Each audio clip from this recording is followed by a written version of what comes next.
Okay, now that we are live, I would like to introduce you to our guest speaker, who is a high priest, a Slavic high priest, and his name is Przemyslaw Krol, a very saintly person. And you have heard Mikola from Poland, a Slavic from the same group, who he is his disciple, and we are in contact with them for a long time.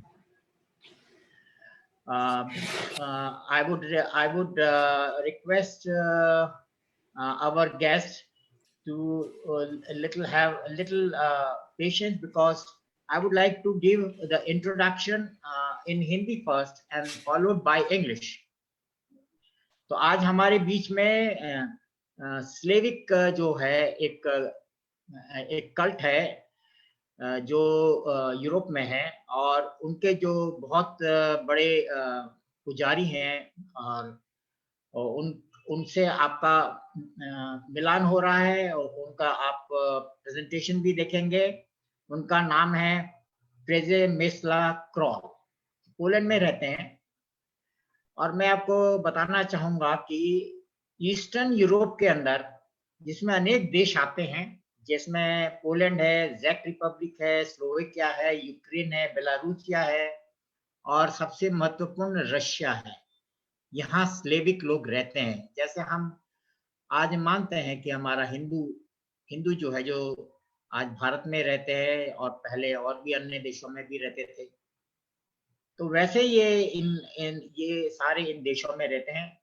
लेकिन सबसे महत्वपूर्ण बात यह है कि इनसे बहुत ही ज्यादा हमें रोचक समानताएं मिली हैं। सनातन संस्कृति से बहुत ही रोचक समानताएं मिली हैं, और वो रोचक समानताएं जब मैं इनसे बात करता हूं तो मेरे बिल्कुल सामने ऐसा नजर आता है जैसे कि एक धारावाहिक चला था टीवी के ऊपर, जो विष्णु पुराण था। तो बिल्कुल उस धारावाहिक सीरियल विष्णु पुराण में जो घटनाएं हो रही थी, वो घटनाएं मुझे याद आ रही थी। जैसे वो बता रहे थे, उसको देखते हुए ऐसा लग रहा था कि ये तो विष्णु पुराण की सारी घटनाएं हैं।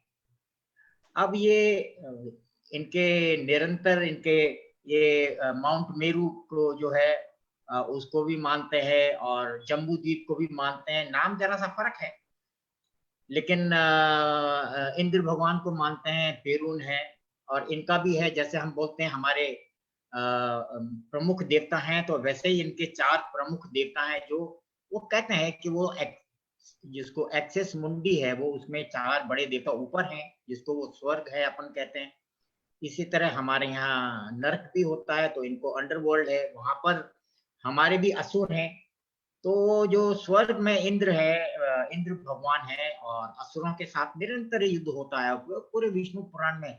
वैसे ही इनकी मान्यता है, और असुरों को ये वेले बोलते हैं। अरे आपको जान के बहुत ही आश्चर्य होगा कि ये सब कुछ, अगर हमने जब अध्ययन किया, ये सब कुछ संस्कृत में है। वेले का भी संस्कृत में है, पेरून भी संस्कृत में आ जाता है। और इनके ये जो देवता हैं, उसमें इंद्र भगवान का ये मानते हैं सफेद घोड़ा होता है, और जो असुर हैं उन पे काला घोड़ा होता है। तो ये मान्यता है।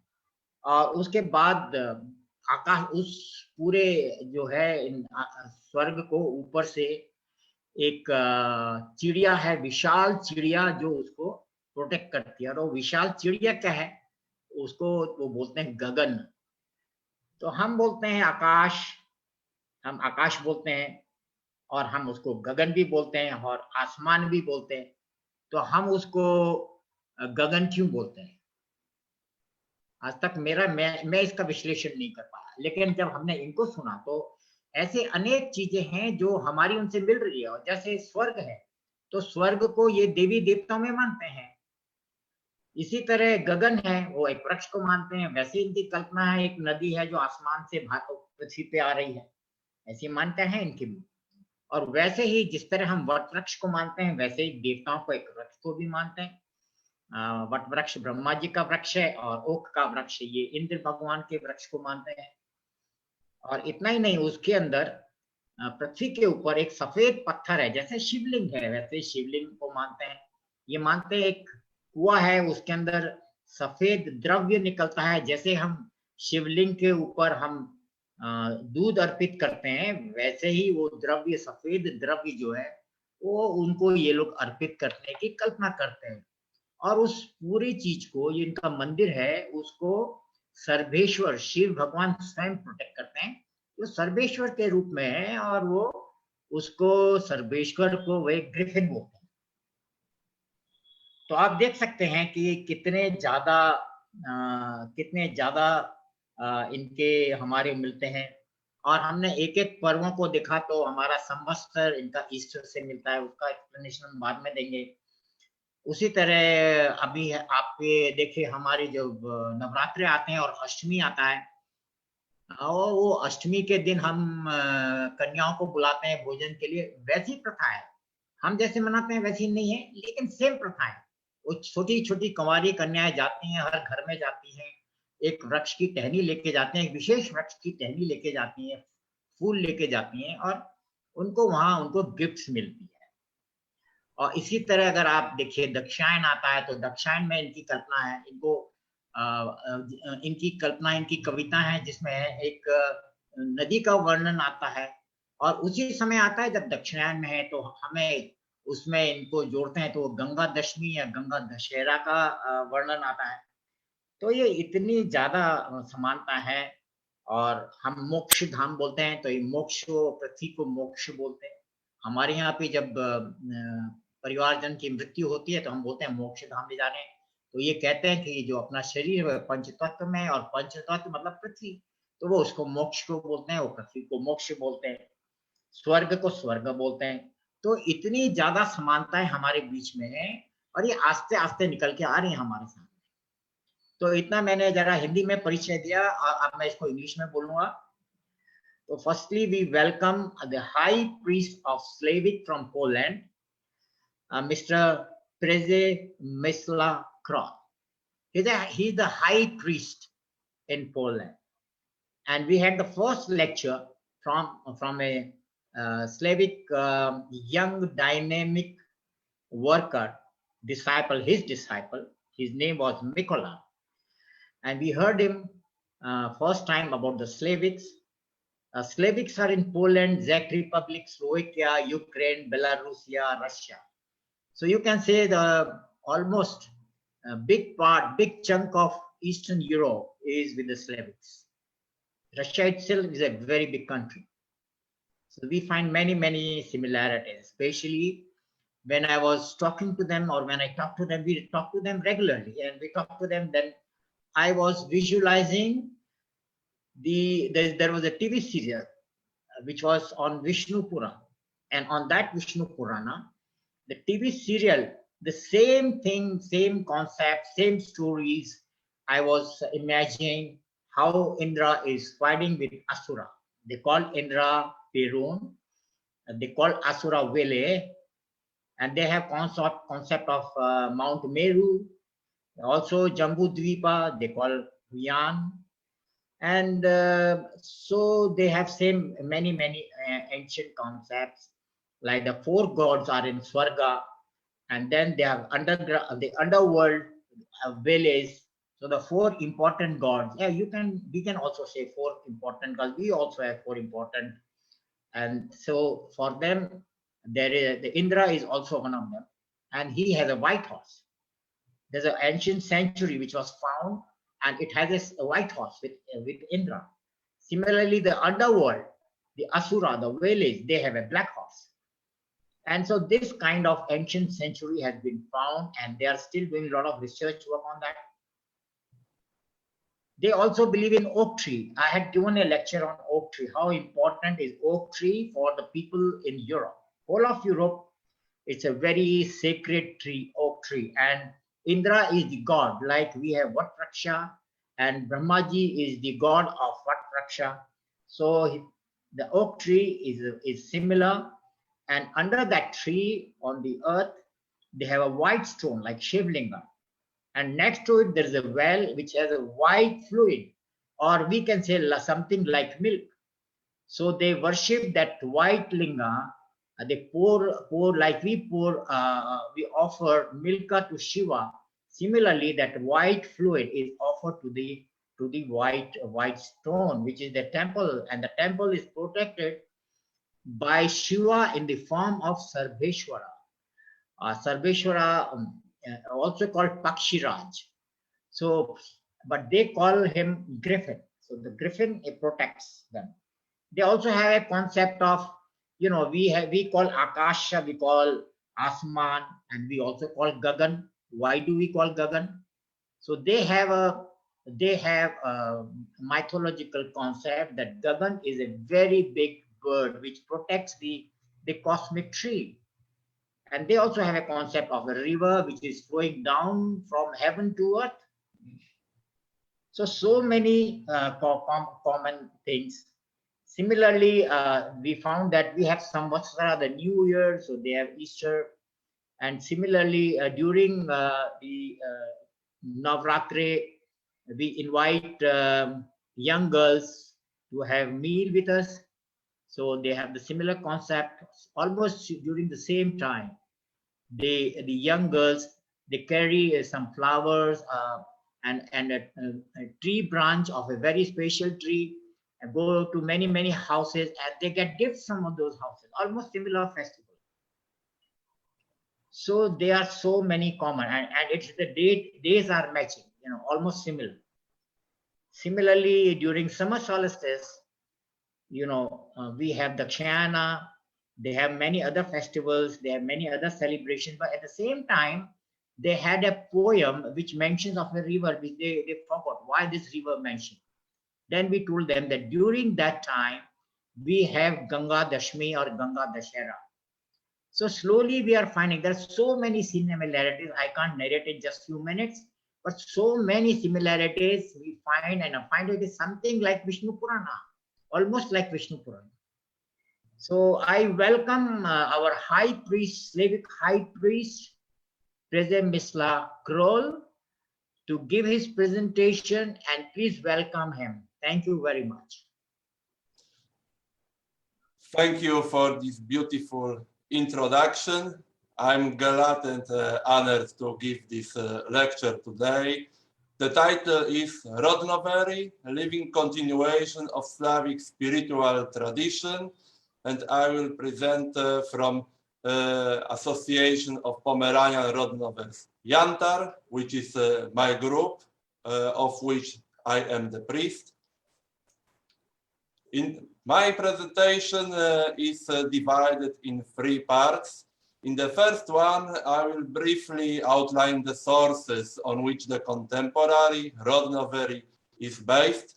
However, I suppose that most of this part was perfectly covered by Mikołaj, so I will rather focus not on the historical and folklore sources, but rather on the third point that you can see here, so Slavic inspirations in Polish art, to show you what inspiration the Slavic spirit brought to the Polish nation and its artists. Then I would be glad to come to brief description of my group, which is one of many Slavic groups operating in Poland. So I'll provide you with a brief history and main focus of our activities and our approach to worshipped gods and ritual calendar. Also, the main idea behind our sacrificial rite, which is the base on which most of our celebrations is made. And the third concluding part of my presentation, the way to the gods, is in fact based on the same material as my previous lecture, which I had honor to present during ICCS in November last year. It was November, I suppose, which is contemporary theological proposition created and developed for the Slavic spirituality among the group Jantar. So let us begin. we learn about original ancient Slavic religion basically from the historical sources, among which text sources like chronicles and traveler relations bring us some crucial informations like name of the gods, some details of rituals which were dedicated to them, like a ritual of sacrifice to Świętowid in Arkona. We have also here some relations of travelers who met Slavians and briefly described their customs, their religion. However, we have to keep in mind that most of these texts were made by Christians or folk of other faiths who were not particularly interested in Slavic religion, but rather in more practical data. For example, which prince of Slavs, how many warriors and strongholds he has, and if he should be expected to be ally or an enemy. So these were, in most cases, political, military, and similar formations. And culture was, let's say, described by the occasion. We have, however, also quite nice array of archaeological sources, among which the statues and jewelry should be marked. The most famous statue that we possess to refer to Slavic religion, I suppose, is Świętowid from River Zbruch, which photo you can see on this slide. Name Świętowid was attributed to this statue by its discoverers due to 4 faces on the upper level, which resembled the description of Świętowid statue in his temple in Arkona. This statue have several interpretations among the scientists. However, the main idea is quite clear, I suppose, that we have here a threefold cosmos with the gods presented here as a full anthropomorphic figure with suitable attributes at each of the 4 sides, with the mankind in the middle level, and the character in the lowest level is interpreted mostly as the Lord of the underworld. The idea of threefold universe may be found in knife scabbard, found in Oldenburg also. And the interpretation is that we have a Lord of Heavens, the thunder god, in this part, horned Lord of the underworld in the lower part, mankind in the middle, and animals, probably horses, as the mediators between mankind and the gods. Due to archaeologists' statements, there should be a second horse in this place. However, the artifact was found damaged. However, I suppose that still idea of threefold universe is quite clearly visible in these 2 findings. However, we also from these old times have some textual relations. One of the most, I suppose, meaningful is attributed to god Jarowid himself, who appeared to one of his worshippers in Wołogoszcz during the Christianization period. So I would be glad to read it first in Polish, then in English translation. So, jam jest Twój Bóg, jam ten, który okrywam pola murawą, a lasy liściem. W mojej władzy urodzaje niw i drzew, płodność stad i wszystko, co służy na pożytek człowieka. Wszystko to daję ludziom czczącym mnie i odbieram wypierającym się mnie. And in English, I am your God. I am the one who covers the fields with the grass, and the forests with leaves. In my power is the plentiness of till, fertility of the herds, and all the things serving for mankind's good. All of these I give to my worshippers and take away from renouncing me.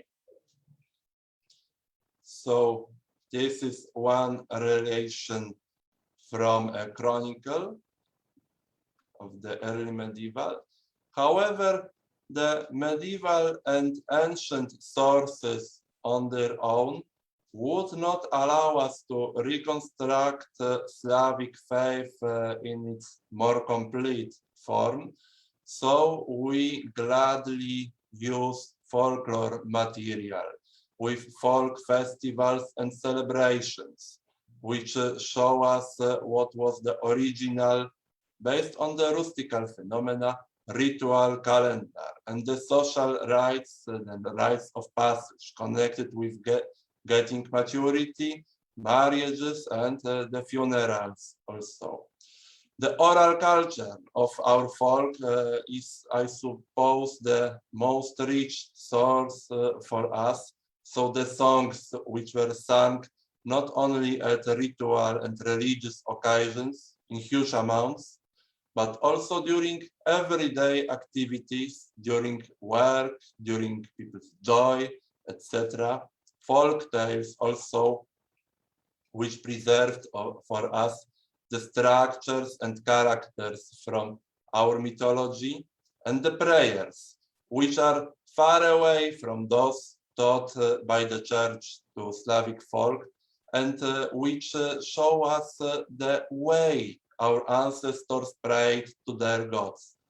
All of these and many other texts together form something which is referred to as linguistic worldview, and which is, I suppose, one of most precious things we have to decode the structure of our ancestors' beliefs, which allows us to understand the way they looked at the world surrounding them, and then their gods and religions.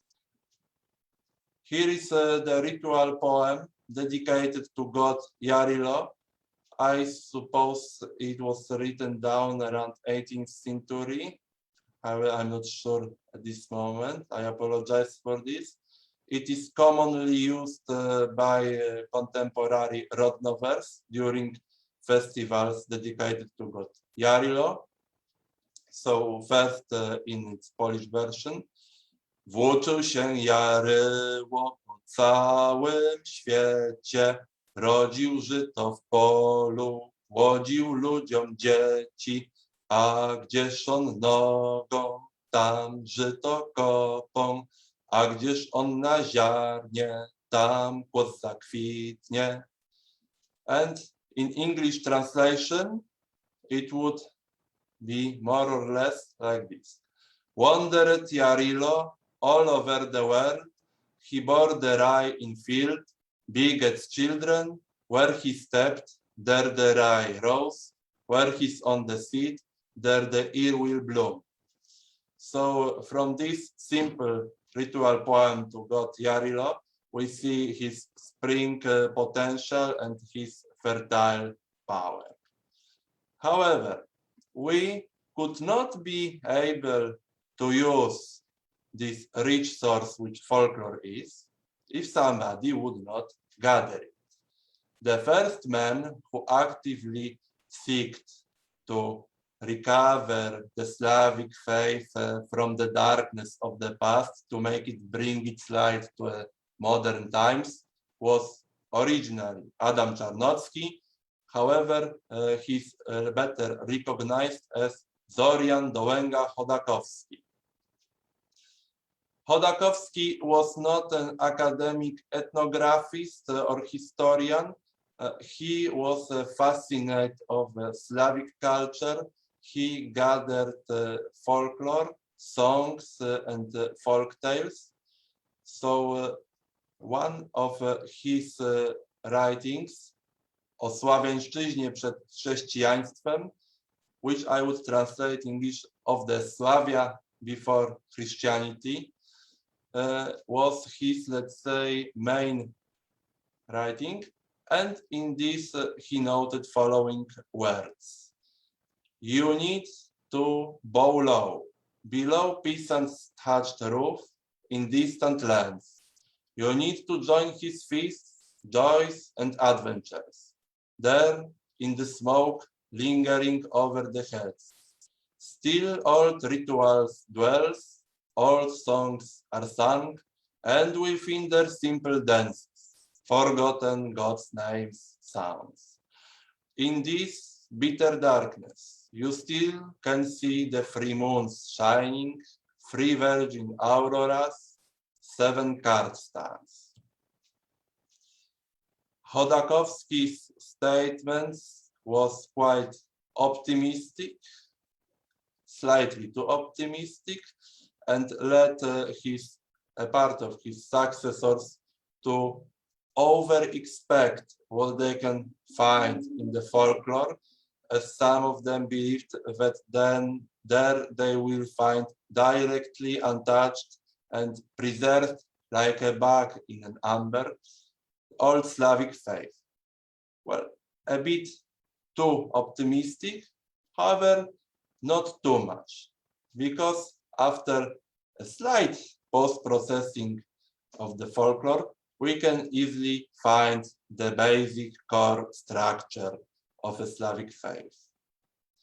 Of course, it was not only Chodakowski himself who made a contribution to renaissance of a Slavic faith. His successors were quite numerous. There were some organizations also, a group of people who referred to Slavic spirituality in their works. And on this slide, these are not listed in a chronological order, maybe rather the order I'd like to say about them. So one issue is the organizations, and among these, Clan Aushran was a specific one.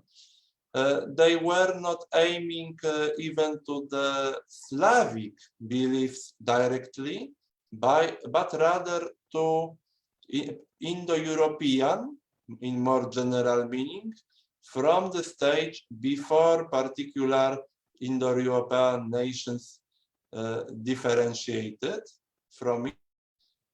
They had, because Clan Aushran, as far as I know, is not active any longer, very scientific approach for the reconstruction, and they based mainly on linguistic material, and they involved it in their religious life. However, they also had many participants who were less interested in religion itself, but rather in scientific researches and impact on the culture. Zadruga, on the other hand, was strictly referring to the Slavic beliefs.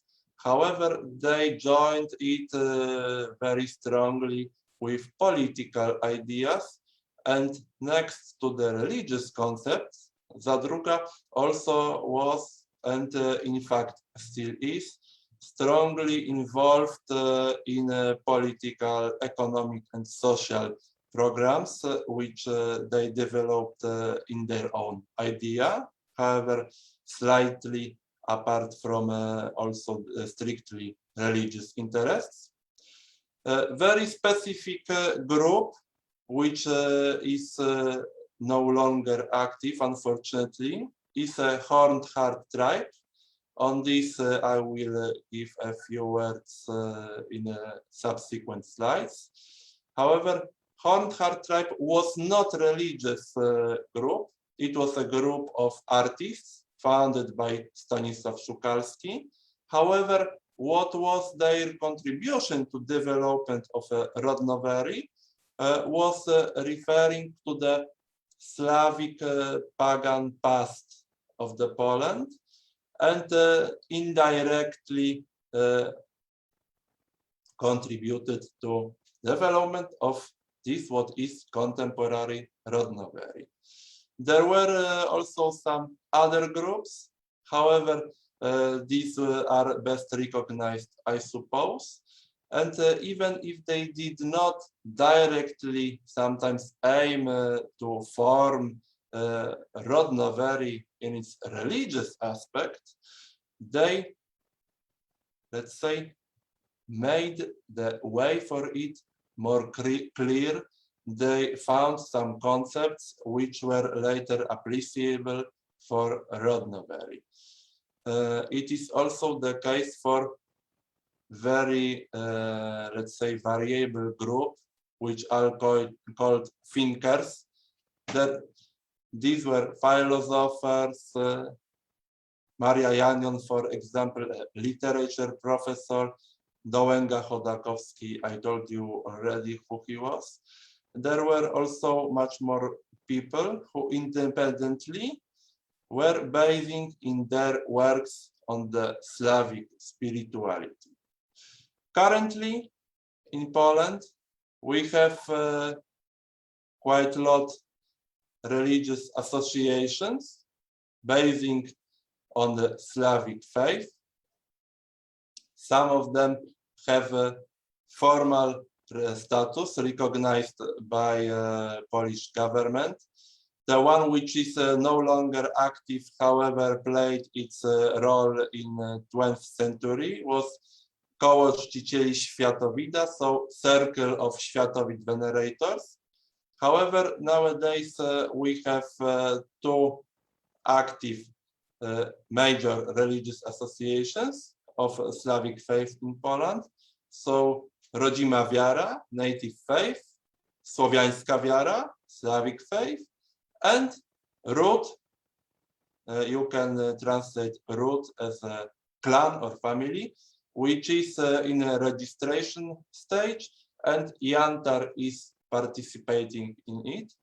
However, next to these major associations, there are really numerous groups in Poland, and among these is Jantar, so mine one.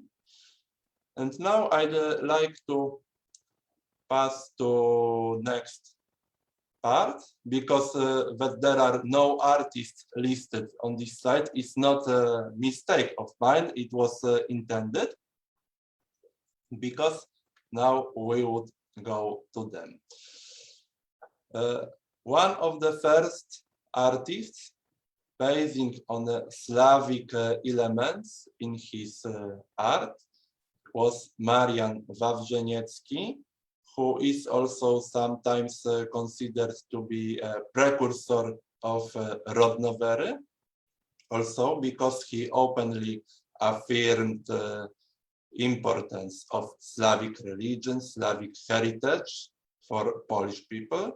He was, however, also very strict about his worldview, and he openly criticized his opponents along with the Catholic Church, what made him being viewed controversial. And now I'd like to show you some of his works. This one, Fralt, it belongs to the very rich collection of Wawrzyniecki's works, in which the main motive is a woman sacrificed to the serpent. And I suppose this one is one of the lightest in their expression. However, one of most commonly recurring element in Wawrzyniecki's work is Światowid statue, which often appears on his paintings.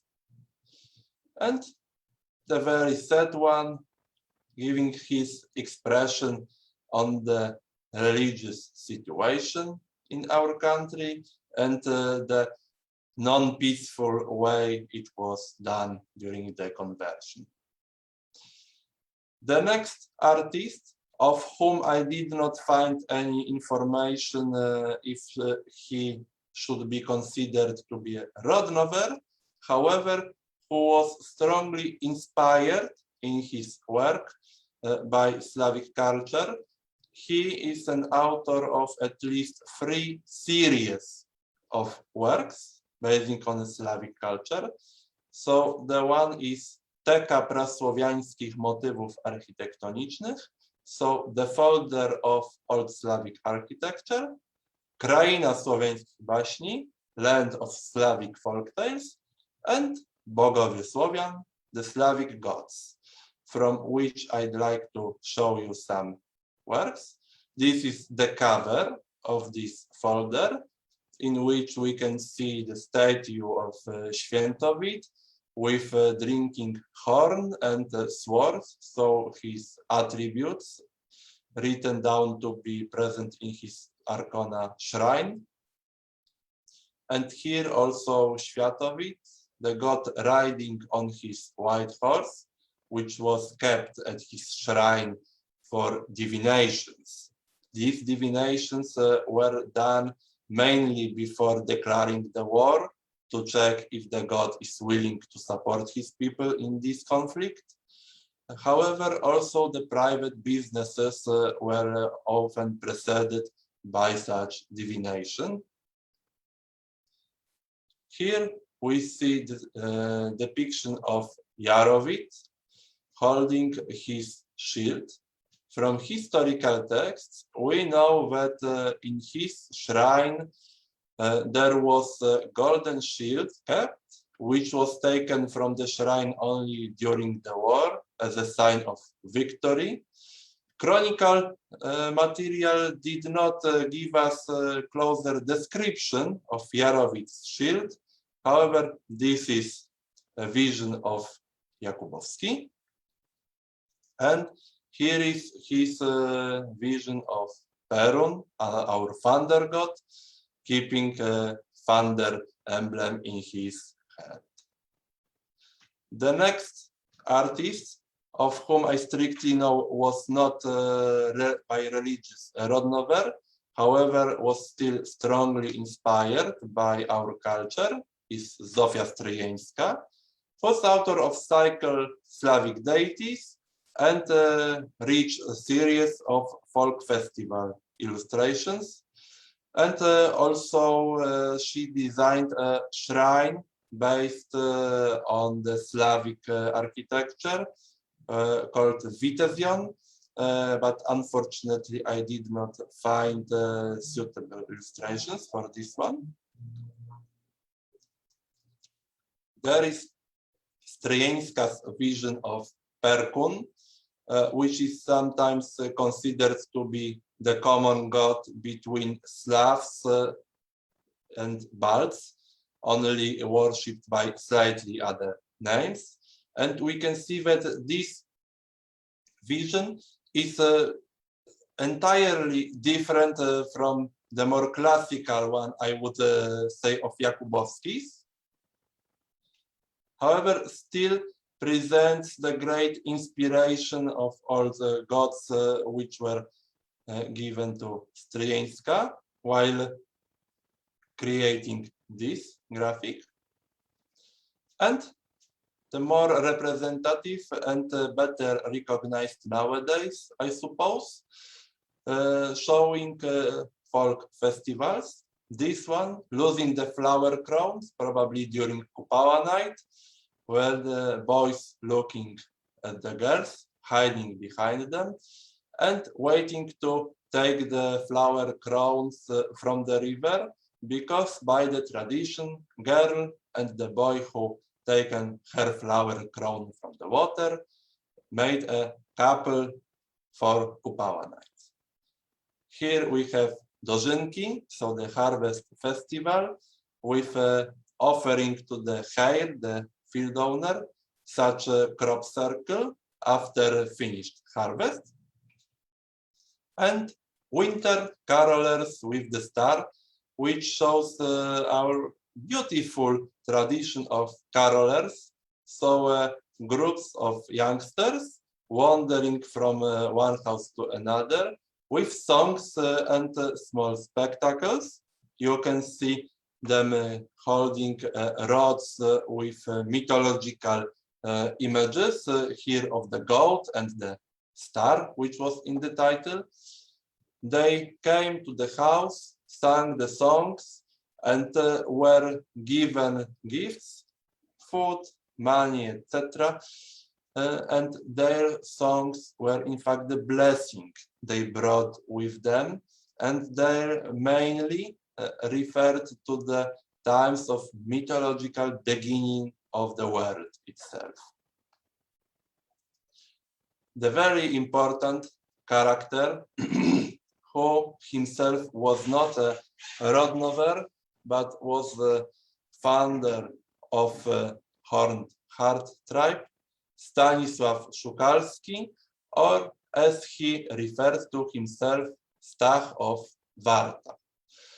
Szukalski was aiming to give Poland its own original style in art and following leading role in Europe's culture. And by doing so, he intended to provide a Poland leading role not only in the culture, but in the political life also and military safety. He based strongly, from cultural point of view, on Slavic Piast, past of Poland. Piast is a family name of first recorded Poland's royal dynasty, and his students' works frequently referred to this Slavic past. And in fact, symbols and images created by Szukalski are gladly adapted by contemporary Rodnovers and referred to. The main symbol, I suppose, created by Szukalski is, he named it Toporzeł. Toporzeł is not a word you would find in a vocabulary. It's a neologism created by Szukalski, one of great amount of such, as he was known for very original language. In English, it would be some mix of words axe and eagle, so something like axe eagle. The role of this symbol, which is a merge between Piast's eagle and working axe, was to fight a brighter future for Poland. This symbol is sometimes adapted by some groups, not necessarily, let's say, would be gladly seen by older Szukalski. However, when talking about Szukalski, it's impossible to omit this one.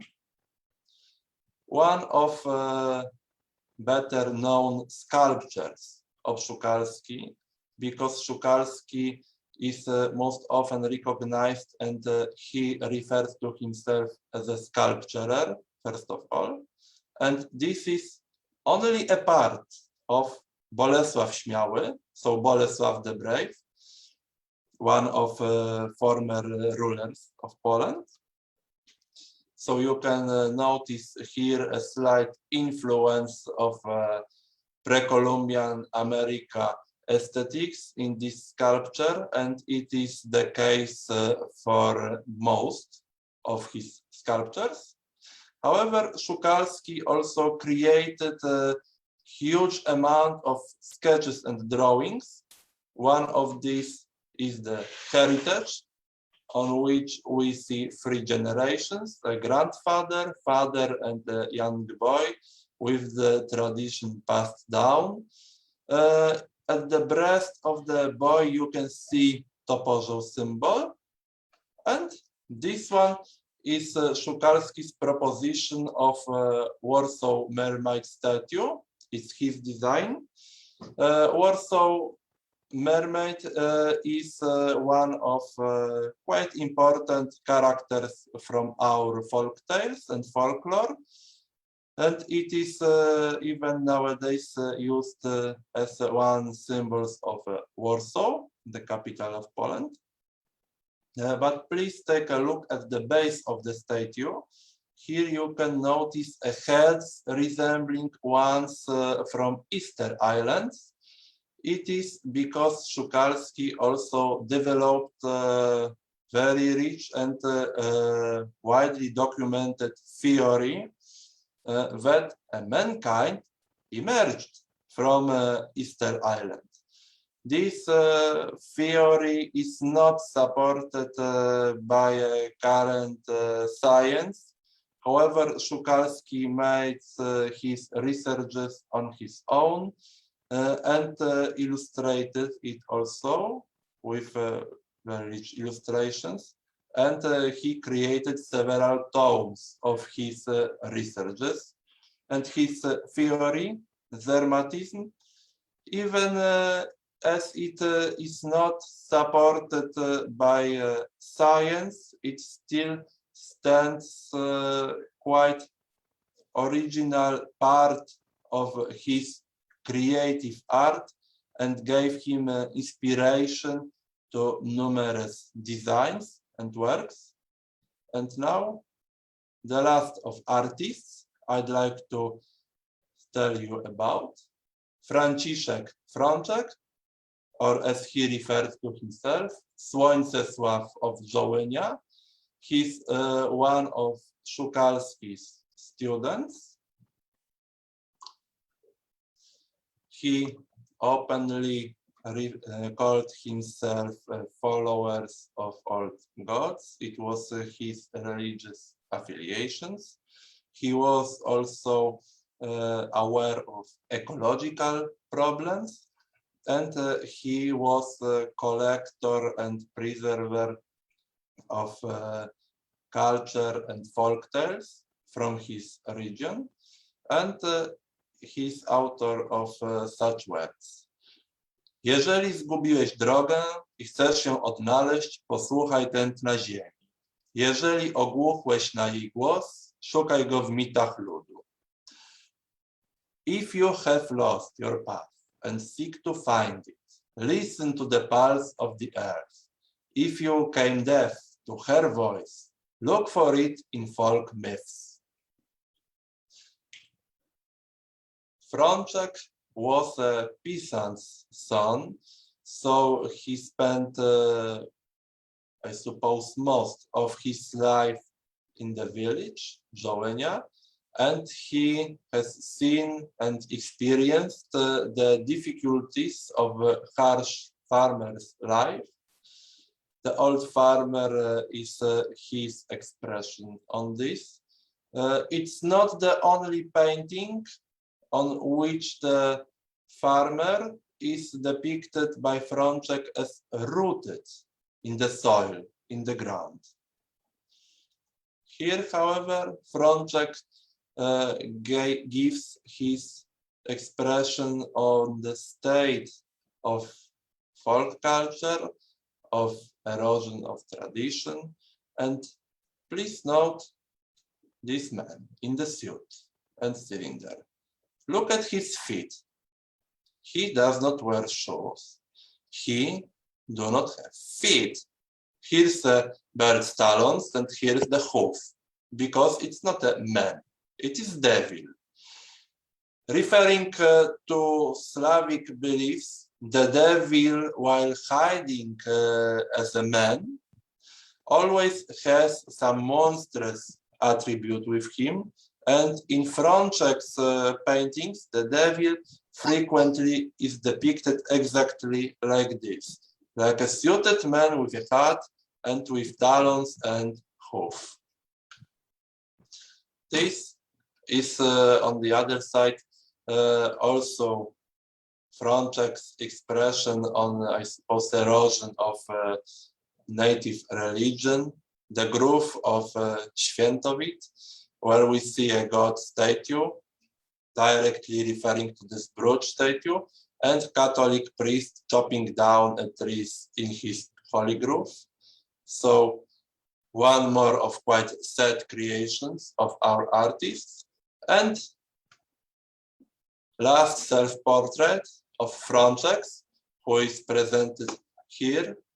This character in white peasants' robes, kneeling before blazing sun and Światowid statue here, and it directly gives imagination of his religious feeling. And Frączek is due to this one of more important characters for contemporary Rodnovery, because he joined not only traditional and religious concepts, but also an artistic expression for this, with awareness of ecological problems. So we passed through first part of my presentation. However, this one will be slightly shorter. And referring directly to my group, the Association of Pomeranian Rodnovers, Jantar, the first activities which later contributed to emergence of Jantar started around 2010. I say around because I refer to the date of my first conducted rituals and celebrations, but other people who joined with me later were, on the other hand, doing something a bit earlier. So 2010 is, let's say, arbitrary date, slightly. However, in 2015, we were co-founder of Rodnover Confederation, at the time as simply Pomeranian Rodnovers, still as informal group, and we were registered as an association in 2016. Within our activity, we are focused on celebrating annual festivals.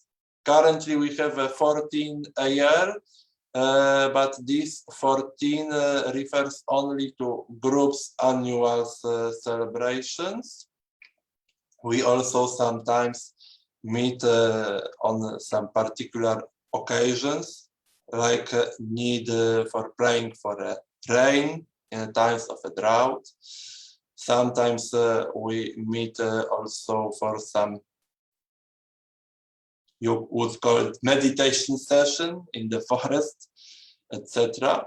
However, Jantar is involved also in multiple cultural activities.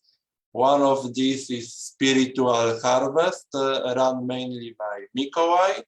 This year we have also organized art contest Marzenia o Słowiańszczyźnie, Dreams of Slavia. This one was with cooperation with Stronghold of Sopot, which sometimes guests us, and we are involved in some of their events by giving lectures, telling folk tales and similar. And also this year was organized a song festival, Kupala Night,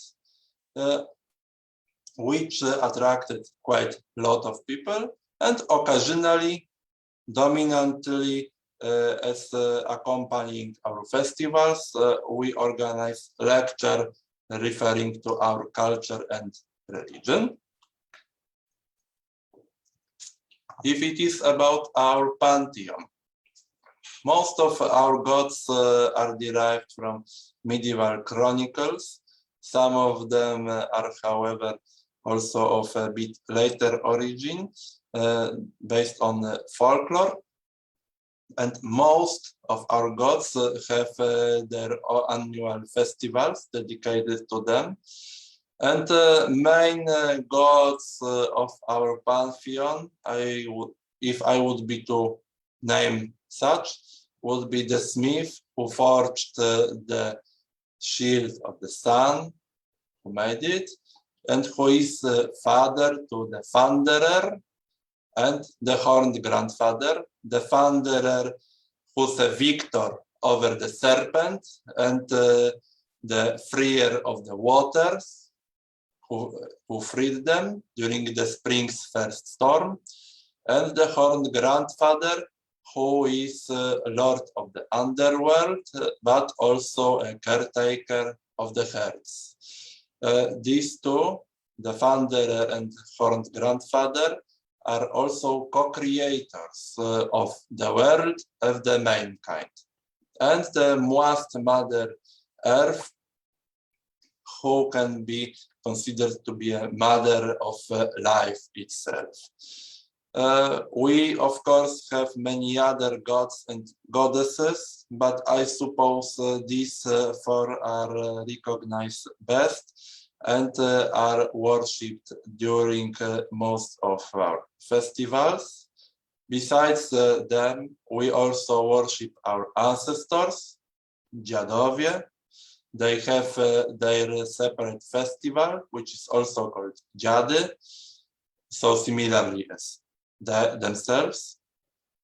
And local spirits. Local spirits, in most cases, equivalent to spirits of nature, because we recognize nature as very important part of our spirituality.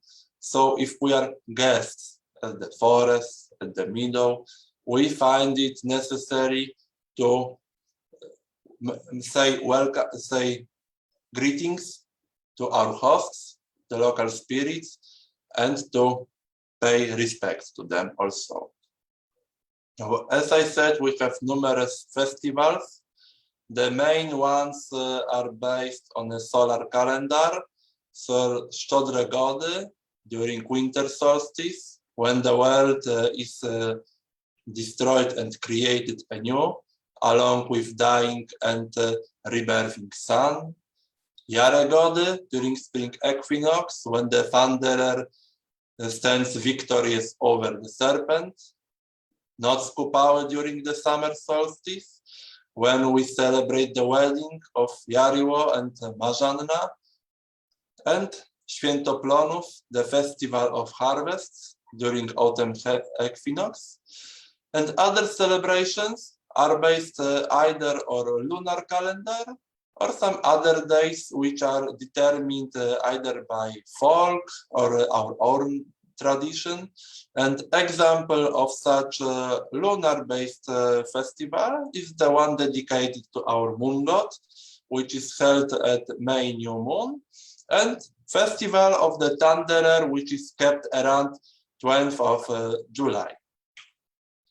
Most of our festivals are based on the core structure of sacrificial rite, which is intended to make participants experience particular myth connected with adequate festival, and of course pay worship, pay respect to our gods.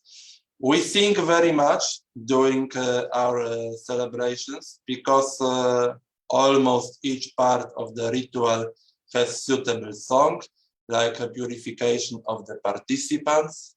When we establish the Axis Mundi, when we want the tree of life to sprout from our song, and when we lit the holy fire, when we invite the Swarożyc, the fire, and most of gods also have dedicated songs which we sing once they are invited to join our rituals. During our celebrations, the main ritual precedes the feast, which is also a sacral part because it is taking place in the very presence of our gods and ancestors. Now I'd like to show you a few photos. This one was taken during Song Festival, Kupała Night, so not as the strictly religious event, but a bit more cultural one, when the songs were in the main focus. This is a photo taken during our previous festival dedicated to the Wanderer. And here you can see the circle bread, which is passed during the ceremony between the participants. Each of us eats a small piece of it to increase the unity of the community. And this is a photo taken just before the celebration during our last festival dedicated to the Most Mother Earth, with a green gate decorated here through which we passed during the celebration. And the last concluding part of my lecture, the way to the gods, the contemporary system of Slavic theology. It was created and is developed in Yantar. So it is, I feel I have to underline it, specific for us, and not all concepts will attribute to other groups. It is based on an animistic worldview, saying that all being has its potentially self-conscious soul, but also, as you may imagine, based on the system's name, it is purely theocentric, as the worship to the gods and recognizing of their hierarchy is one of the vital concepts. However, also the proper balance between nature and culture is assumed to be important. However, the way to the gods recognizes that what makes us the Slavs and allows us to call ourselves this way is the tradition of our ancestors. The tradition is the soil from which we sprout, but we sprout. So the fundamental and deciding meaning in existential cases is assigned to actual spiritual experience of the individual and or the group, because we recognize our religion as a very practical tool for handling with the spiritual reality. So now coming to the basic concepts enclosed in the way to the gods, the animism in its quite extreme version, I suppose, recognizing the omnipresence of souls in literally everything, from stone, soil, wind, water, river, to plants, animals, mankind, and even abstractive beings like emotions, relations, and finally to the gods. There is a spiritual continuity assumed within this system, that entire being is connected with all others. So in such approach, the gods are not considered to be separated from the reality. They are considered to be very powerful, old, wise spirits, but still spirits. And such extremely recognized animism brings a dilemma if it should still be animism or pantheism. Because in this approach, animism says that each being has its soul, and pantheism says that there is only one soul, the soul of everything. I personally prefer to assign to animism because I find it more general. However, without rejection of pantheism, so it is rather open question. The very important concept from the way to the gods point of view is the nature, recognized as the primordial original work of the gods, which can be a source of good to any other being. A good understood in a specific way, which I will explain in upcoming slides. However, the nature can serve us with the good in very basic way. It is a hierophany. It is the basic vital manifestation of the holy, of the divine, which is accessible for literally every man on this planet, and as such, it can teach us on the divine. However, I'd like to stretch out that the Rodnovery should not be, as sometimes is, depicted as the cult of nature, because it would be too big simplification. We, of course, worship nature in such understanding that we pay respect and make offerings to the spirits of nature. However, there are also other concepts which are extending further, namely the culture.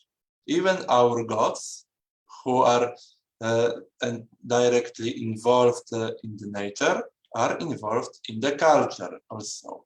The Thunderer, the Oak Father, as he's called also, is also the god of war. Even the most Mother Earth, you would say the most nature-assigned deity, is connected with Taylor.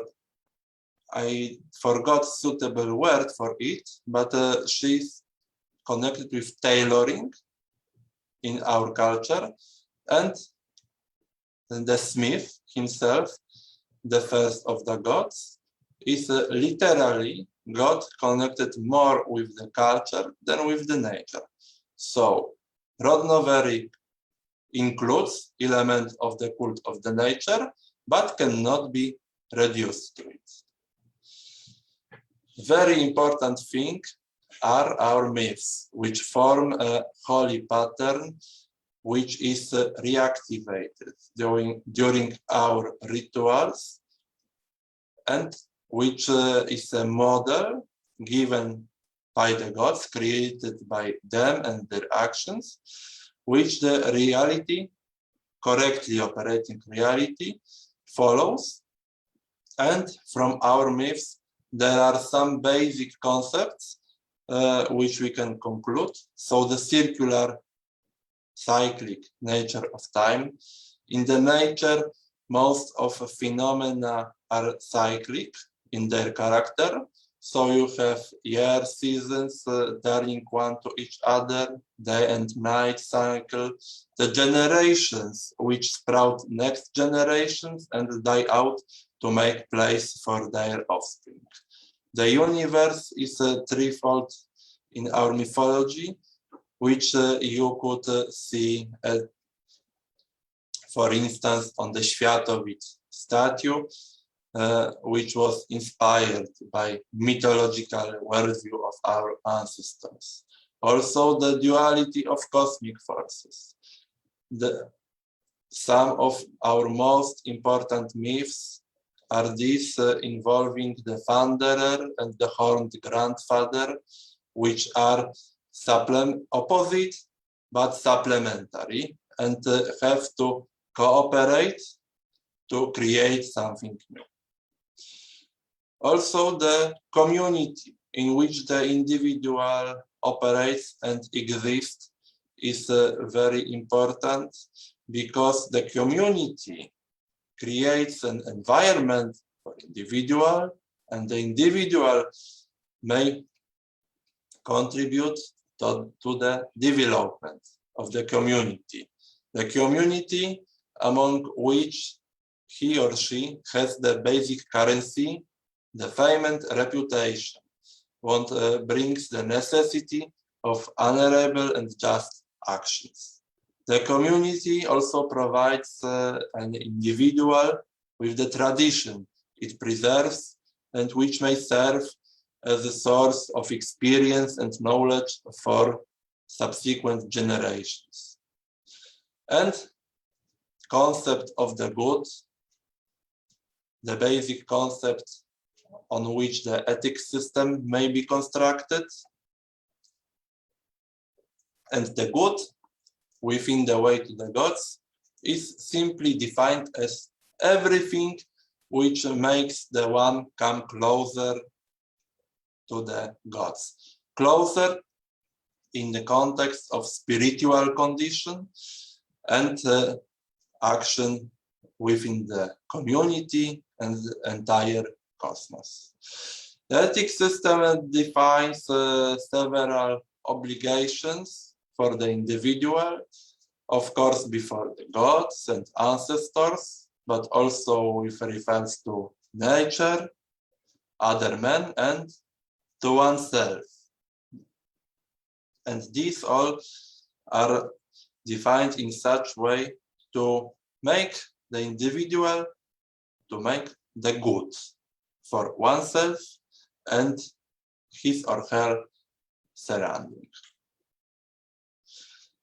However, it would be difficult to discuss about spiritual system without discussing the nature of spirit itself, which is recognized as our non-material element which preserves our consciousness and experience, which is the one undergoing the process of reincarnation, and with its goal as asymptotical ascendance to the divine condition. Asymptotical because I would be very cautious from claiming that it would be possible within very finite amount of time, but it seems to be a reasonable goal for the soul, which is able to develop and get mature. And this maturity may be achieved through the cycle of reincarnations by committing the good actions, but it should not be recognized as a kind of a moral prize or something like this, but the good as contributing for development. So this will be actions increasing the one's experience and power. From such point of view, even earthly wealth and resources may be considered to be good, but only as long as they are used in proper way. Also, from such soul development point of view, the nature has its very important role. If the nature is considered as a hierophany, the inspiration which can teach us on the divine, it is obvious that I will do respect the nature of, let's say, Amazonian rainforest, and if would come there physically, I would make an offering to the local spirit of visited lands. However, I will actively seek inspiration for my spiritual research in Slavic indigenous nature, exactly as I suppose Norse will seek such inspiration in their nature, Indians in American nature, Hindu in Indian, etc. Because our indigenous nature is what the gods left to us and from which we can still learn on the divine. However, the nature in its general character has some basic features like simplicity and interconnection of each of elements, which can give some basic advices towards the spiritual rise or some inspiration, at least. However, all of these noble sounding concepts may not be fully realized unless there is a culture which would support them. Such culture supporting the good, I would type it by capital letter, and I suppose it would be defined by its vectors.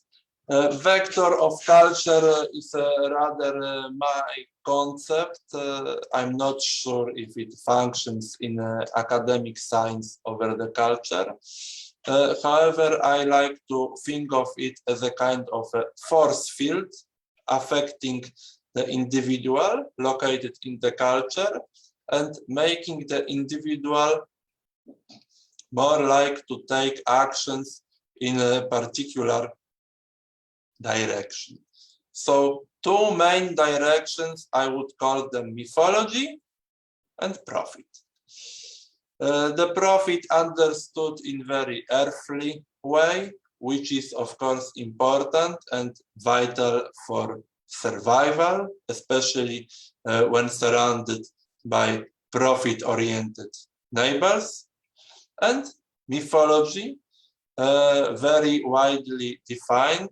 And in this number, you may name religion, ideology, so maybe a more political part of this direction, the ethnos, so orientation through own nation, and the nature. And all of these parts create conditions in which the individual shapes his or her mind and approach to the surrounding reality. So, coming to brief summary of this part, the good acts are these which brings us closer to the divine by letting our souls get more mature. The omnipresence of souls which induces increased sense of responsibility before surrounding reality. The tradition of our ancestors is the most shining jewel in the treasure chest they left to us, which stands a guidepost for our actions. It's a soil from which our own development sprouts. And the role of nature and culture, which in couple create conditions and environment for the individual, for each develops. The nature providing hierophany, the most basic one, and the culture providing tradition and strictly community conditions for one's existence. So here I have a source of materials, and it is everything I prepared for you for today. Thank you very much for your attention. Thank you very much, Honorable Przemyslaw Krol. Let me tell one thing about your presentation. Since I have been in contact regularly with the Slavics of Poland, I understood every bit of your slides, every bit of your slides. It generates more interest because we are interacting every week. So every slide is so important for us, every slide. During my introduction, I did speak on the similarities, which most of the people in India have understood very well. But it takes time to understand and interact. But the presentation was very, very beautiful and very, very interesting. I'm sure people will understand and try to find more similarities and how close we are to the Slavics. Now I will ask the audience to speak, to ask any questions if they have in their mind. Thank you.